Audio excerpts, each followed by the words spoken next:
हमरा के तू छोड़ दा, हमरा के छोड़ दा। हम जिया नहीं चाहत, हम मरल चाहतन। पर काहे ऐसन का हो गइल? छोड़ा, हमरा दामन में दाग लग गइल बा। कैसी और कब? ई सफेद साड़ी, खाली हाथ, खाली मांग और मंगलसूत्र भी ना बा।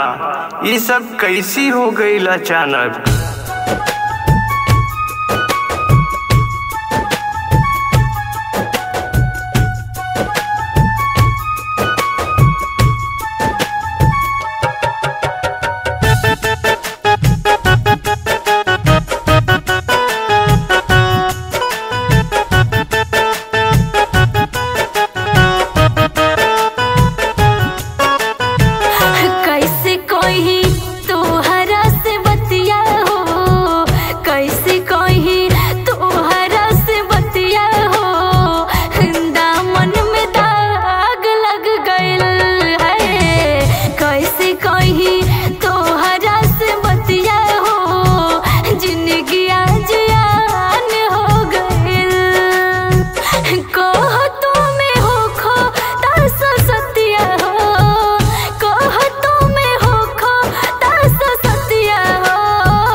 खेत बारी धोके बापू कैलन बियाह हो। समय के अभाव से भइल जिंदगिया तबाह हो। खेत बारी धोके बापू कैलन बियाह हो। समय के अभाव से भइल जिंदगिया तबाह हो।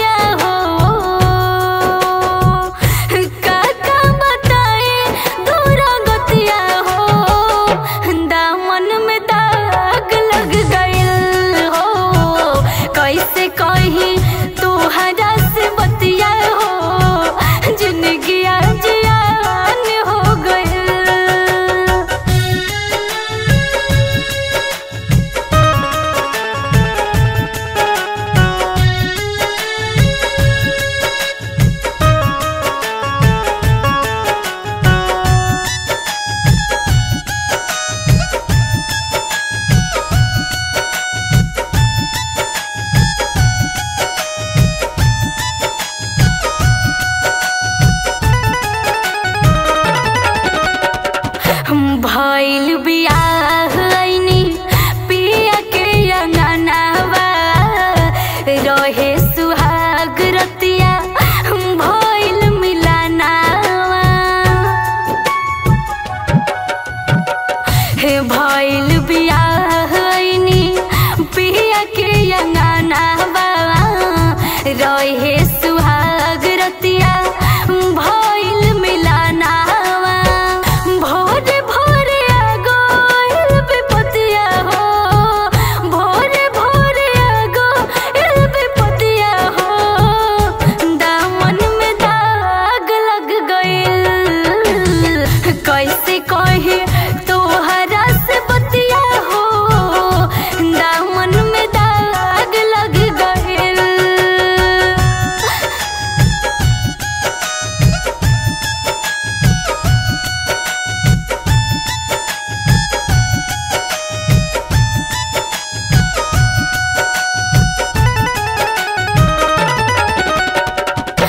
ताना कसे लोगवा मारे गोजियावे। दुश्मन समैया भइल बहड़ तड़ पावे।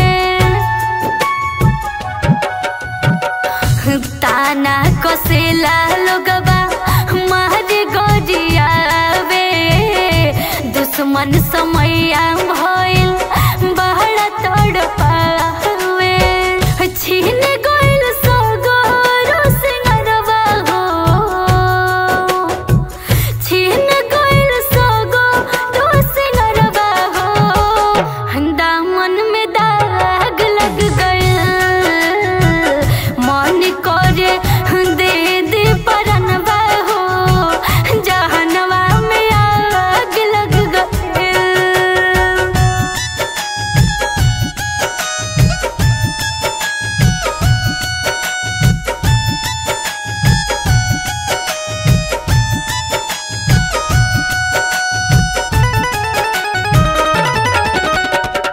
संगही में हंसत खेलत भैलू से आन हो काहे न बूझत बाड़ू बतिया परान हो संगही में हंसत खेलत भैलू से आन हो काहे न बूझत बाड़ू बतिया परान हो तोहरा पबीती मोरू मरिया हो तोहरा पबीती मोरू मरिया हो चुनरिया ओढ़ाइब जान तोह के तोहरा पे बीती मोरू मरिया हो चुनरिया ओढ़ाइब जान तोह के।